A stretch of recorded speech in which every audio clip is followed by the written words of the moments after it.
साथियों, शायद बीच में एक अपने साथी के साथ में बात नहीं कर पाया था, लेकिन अब हम आगे बढ़ते हैं क्योंकि मैं काफी समय से आपसे गप्पे मार रहा हूं। फिर से मैं आप सबको एक बार नमस्कार करता हूं। कार्यक्रम में मेरे साथ जुड़ रहे भारत सरकार में हमारे खेल मंत्री श्रीमान अनुराग ठाकुर जी, सभी खिलाड़ी साथियों, सारे कोचेज और विशेष रूप से अभिभावक, आपके माता पिता, आप सभी से बात करके मेरा विश्वास बढ़ गया है कि इस बार पैरालंपिक गेम्स में भी भारत नया इतिहास बनाने जा रहा है।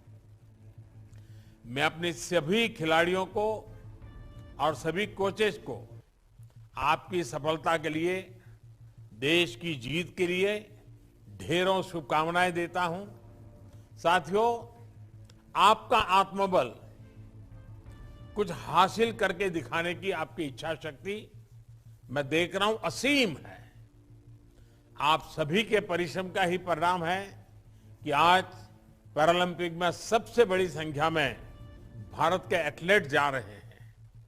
आप लोग बता रहे थे कि कोरोना महामारी ने भी आपकी मुश्किलों को जरूर बढ़ाया, लेकिन आपने कभी भी इस क्रम को टूटने नहीं दिया।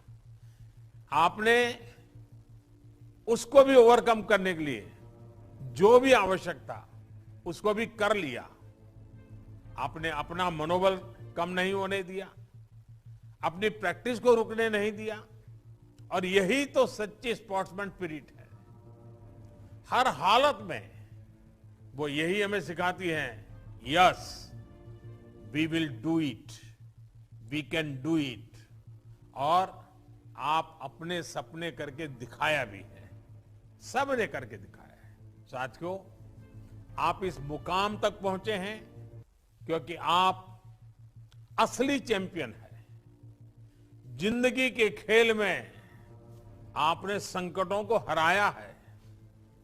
जिंदगी के खेल में आप जीत चुके हैं, चैंपियन है। एक खिलाड़ी के रूप में आपके लिए आपकी जीत, आपका मेडल बहुत महत्वपूर्ण है। लेकिन मैं बार बार कहता हूं कि नई सोच का भारत आज अपने खिलाड़ियों पर मेडल का दबाव नहीं बनाता है। आपको बस अपना 100% देना है, पूरी लगन के साथ, कोई भी मानसिक बोझ के बिना, सामने कितना मजबूत खिलाड़ी है इसकी चिंता किए बिना। बस हमेशा याद रखिए, और इसी विश्वास के साथ मैदान पर अपनी मेहनत करनी है। मैं जब नया नया प्रधानमंत्री बना तो दुनिया के लोगों से मिलता था। अब वो तो ऊंचाई में भी हमसे ज्यादा होते हैं, उन देशों का रुतबा भी बड़ा होता है। मेरा भी बैकग्राउंड आपके जैसा ही था, और देश में भी लोग शंका करते थे कि ये मोदी जी को दुनिया का तो कुछ पता नहीं है, प्रधानमंत्री बन गए, क्या करेंगे।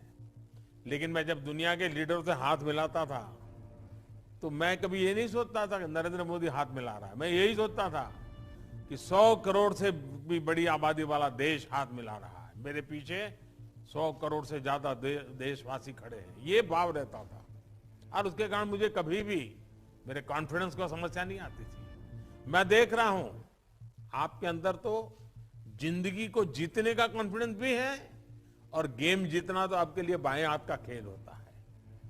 मेडल तो मेहनत से अपने आप आने ही वाले हैं। आपने देखा ही है, ओलंपिक्स में हमारे कुछ खिलाड़ी जीते तो कुछ चूके भी, लेकिन देश सबके साथ मजबूती से खड़ा था, सबके लिए चीयर कर रहा था। साथियों, एक खिलाड़ी के तौर पर आप ये बखूबी जानते हैं कि मैदान में जितनी फिजिकल स्ट्रेंथ की जरूरत होती है, उतनी ही मेंटल स्ट्रेंथ भी मायने रखती है। आप लोग तो विशेष रूप से ऐसी परिस्थितियों से निकल करके आगे बढ़े हैं जहां मेंटल स्ट्रेंथ से ही इतना कुछ मुमकिन हुआ है। इसलिए आज देश अपने खिलाड़ियों के लिए इन सभी बातों का ध्यान रख रहा है। खिलाड़ियों के लिए स्पोर्ट साइकोलॉजी, उस पर वर्कशॉप और सेमिनार्स, इसकी व्यवस्था लगातार करते रहे हैं। हमारे ज्यादातर खिलाड़ी छोटे शहरों, कस्बों और गांवों से आते हैं, इसलिए एक्सपोजर की कमी भी उनके लिए एक बड़ी चुनौती होती है। नई जगह, नए लोग, अंतर्राष्ट्रीय परिस्थितियां, कई बार ये चुनौतियां ही हमारा मनोबल कम कर देती हैं। इसलिए ये तय किया गया कि इस दिशा में भी हमारे खिलाड़ियों को ट्रेनिंग मिलनी चाहिए। मैं उम्मीद करता हूं कि टोक्यो पैरालंपिक को ध्यान में रखते हुए जो 3 सेशंस आपने ज्वाइन किए, इनसे आपको काफी मदद मिली होगी। साथियों, हमारे छोटे छोटे गांवों में, दूर सुदूर क्षेत्रों में कितनी अद्भुत प्रतिभा भरी पड़ी है, कितना आत्मविश्वास है। आज मैं आप सबको देख करके कह सकता हूं कि मेरे सामने प्रत्यक्ष प्रमाण है। कई बार आपको भी लगता होगा कि आपको जो संसाधन सुविधा मिली, ये न मिली होती तो आपके सपनों का क्या होता। यही चिंता हमें देश के दूसरे लाखों युवाओं के बारे में भी करनी है।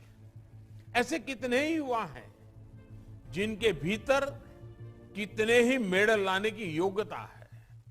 आज देश उन तक खुद पहुंचने की कोशिश कर रहा है। ग्रामीण क्षेत्रों में विशेष ध्यान दिया जा रहा है। आज देश के 250 से ज्यादा जिलों में 360 खेलो इंडिया सेंटर्स बनाए गए हैं, ताकि स्थानीय स्तर पर ही प्रतिभाओं की पहचान हो, उन्हें मौका मिले। आने वाले दिनों में इन सेंटर्स की संख्या बढ़ाकर 1000 तक की जाएगी। इसी तरह हमारे खिलाड़ियों के सामने एक और चुनौती संसाधनों की भी होती थी। आप खेलने जाते थे तो अच्छे ग्राउंड, अच्छे उपकरण नहीं होते थे। इसका भी असर खिलाड़ी के मनोबल पर पड़ता था। वो खुद को दूसरे देशों के खिलाड़ियों से कमतर समझने लग जाता था। लेकिन आज देश में स्पोर्ट्स से जुड़े इंफ्रास्ट्रक्चर का भी विस्तार किया जा रहा है। देश ने खुले मन से अपने हर एक खिलाड़ी की पूरी मदद कर रहा है। टारगेट ओलंपिक, पोडियम स्कीम, इसके जरिए भी देश ने खिलाड़ियों को जरूरी व्यवस्थाएं दी, लक्ष्य निर्धारित किए। उसका परिणाम आज हमारे सामने है। साथियों, खेलों में अगर देश को शीर्ष तक पहुंचना है तो हमें उस पुराने डर को मन से निकालना होगा जो पुरानी पीढ़ी के मन में बैठ गया था। किसी बच्चे का अगर खेल में ज्यादा मन लगता तो घर वालों को चिंता हो जाती थी कि आगे क्या करेगा, क्योंकि 1-2 खेलों को छोड़कर खेल हमारे लिए सफलता या कैरियर का पैमाना ही नहीं रह गए। इस मानसिकता को, असुरक्षा की भावना को तोड़ना हमारे लिए बहुत जरूरी है। साथियों, भारत में स्पोर्ट्स कल्चर को विकसित करने के लिए हमें अपने तौर तरीकों को लगातार सुधारते रहना होगा। आज अंतर्राष्ट्रीय खेलों के साथ साथ पारंपरिक भारतीय खेलों को भी नई पहचान दी जा रही है। युवाओं को अवसर देने के लिए, प्रोफेशनल एनवायरनमेंट देने के लिए मणिपुर के इंफाल में देश की पहली स्पोर्ट्स यूनिवर्सिटी भी खोली गई है। नई राष्ट्रीय शिक्षा नीति में भी पढ़ाई के साथ साथ खेलों को बराबर प्राथमिकता दी गई है। आज देश खुद आगे आकर खेलो इंडिया अभियान चला रहा है।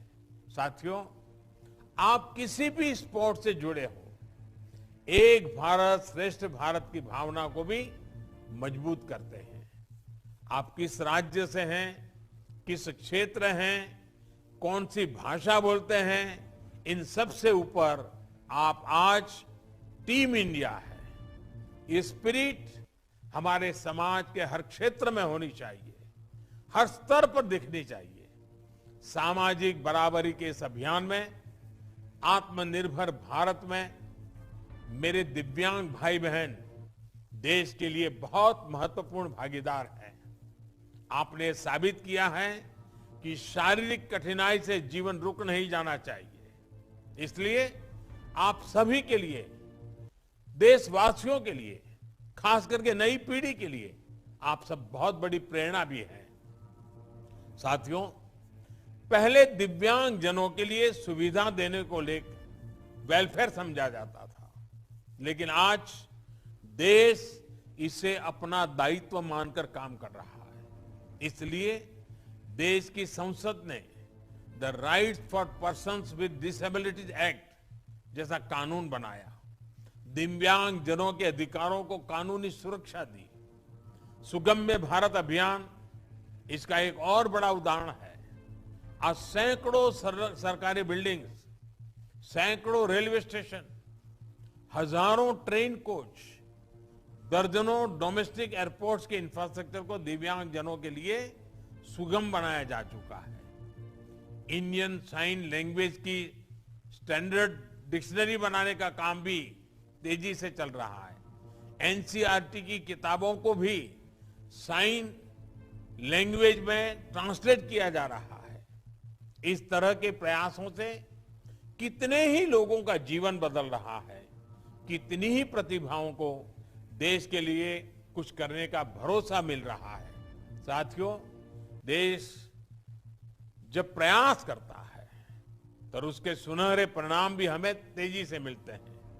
तो हमें और बड़ा सोचने की और नए की प्रेरणा भी उसी में से मिलती है। हमारी एक सफलता हमारे कई और नए लक्ष्यों के लिए हमारा रास्ता साफ कर देती है। इसलिए जब आप तिरंगा लेकर टोक्यो में अपना सर्वश्रेष्ठ प्रदर्शन करेंगे तो केवल मेडल ही नहीं जीतेंगे, बल्कि भारत के संकल्पों को भी आप कई दूर तक ले जाने वाले हैं, उसको एक नई ऊर्जा देने वाले हैं, उसको आगे बढ़ाने वाले हैं।